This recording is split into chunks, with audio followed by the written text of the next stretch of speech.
Klaus, who I'm sure everyone knows as the chief evangelist of Ideas Software, a fantastic revenue management solution. And I think, I've definitely known Klaus to be a stalwart of the industry, and I think you have an incredibly wide view of what's happening. But it'll be wonderful to actually kind of understand, what you've been seeing and what you've been advising your clients, and what typical actions you've actually seen some of those hotels or groups actually kind of take, and where you actually see that those types of strategies are maybe actually taking hold as well. Yeah, thanks for that, Richard, and thanks for everyone. Thanks for the 334 participants at the moment.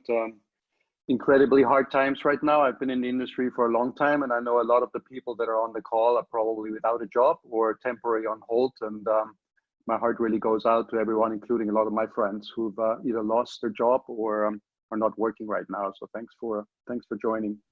Yeah, we've really spent the first 6 weeks of the crisis since early March, late February, to protect our clients' revenue. And that has taken different forms. We're about 12,000 hotels around the world, and since we are a decision system for a lot of these hotels, making pricing automatically or putting pricing automatically in all the distribution systems, it was really important to get in there very quickly and make sure that the system does what it's supposed to do. So we've had individual conversations with a lot of our corporate accounts and corporate clients. We've held a number of webinars for our clients to tell them how to properly adjust their system and configure the system so it doesn't get too confused by the special event that's happening, so to speak, around the world. Setting rooms out of order or setting hotels out of order, putting pricing or pricing decisions on hold at the hotel level. We've also opened up our foundational revenue management courses for free for the industry. So anyone who is on the call is free to go on our website and get certified in revenue management, while many people unfortunately have the time. And we've also done a lot of protective work for the future. It's important. Just this morning, I spent a couple or an hour with some of our scientists, and we were looking at future data for hotels, and we could see that some hotels, although they are closed, still have special events configured in their system for the future. There's still group blocks sitting in hotel systems that might not have been canceled or might not have been moved. There's still existing bookings in hotels' property management systems that the hotel hasn't had the chance to cancel yet or move to future dates. So there's still a lot of cleanup to do to make sure that the pricing and the decision when demand comes back is as clean and as appropriate as possible. We are seeing some green shoots. Right now across our 12,000 hotels, we have about 30% that have more than 50% out of order. And across the world that spreads. In China, just general indication, because they're ahead of the curve of everyone else, we have a lot of hotels reaching, a lot of markets reaching 50-60% occupancy already. Some of the resort markets reaching up to 70 and 80% occupancy, including Sanya and a couple others. Average occupancy in China right now is 30%, as many people know. But that really depends on the location. So we're seeing some very encouraging signs from China. I just saw this morning, Hong Kong and South Korea, no cases for the last few days.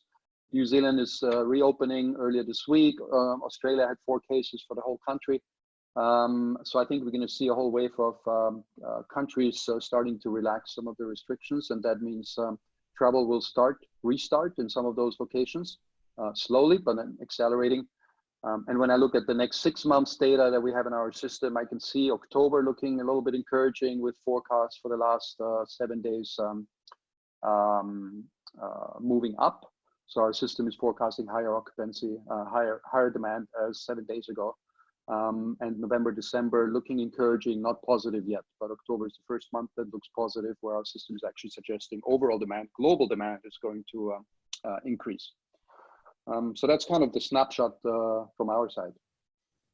Nice. And I think there's been, a lot of chatter about, the way that demand comes back in some of these places that Would you be able to kind of share anything in terms of, is it really a kind of spike so that, I know, for example, yesterday there was great news about remdesivir being an effective kind of, are there these kind of moments when consumers seem to kind of come back en masse and start kind of mass booking, or is it more still of a slow kind of trickle, and do hotels maybe need to kind of think about that revenue strategy is kind of building up, or is it that they should try and maintain their rates, or actually kind of start way at the bottom? Like what types of Now, strategies our suggestion over the last 8 weeks has really been do not drop rates, and that's been repeated in many channels. It's there's just not demand. No, there's the price sensitivity is not the big driver here. It's the safety and security and health issues.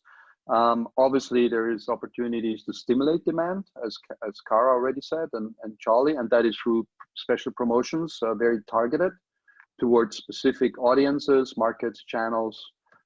We talk a lot about the drive market in some areas. In overall, we don't see a big spike in areas. We see trickling coming through. That depends on lockdown measures. It depends on government regulations. It depends on the safety and security and that people feel that they have when they go somewhere. So we don't see large spikes, but what we're seeing in China is some of the resort destinations, and China has next week has a big week-long holiday, May holiday. We have seen some encouraging signs from that market.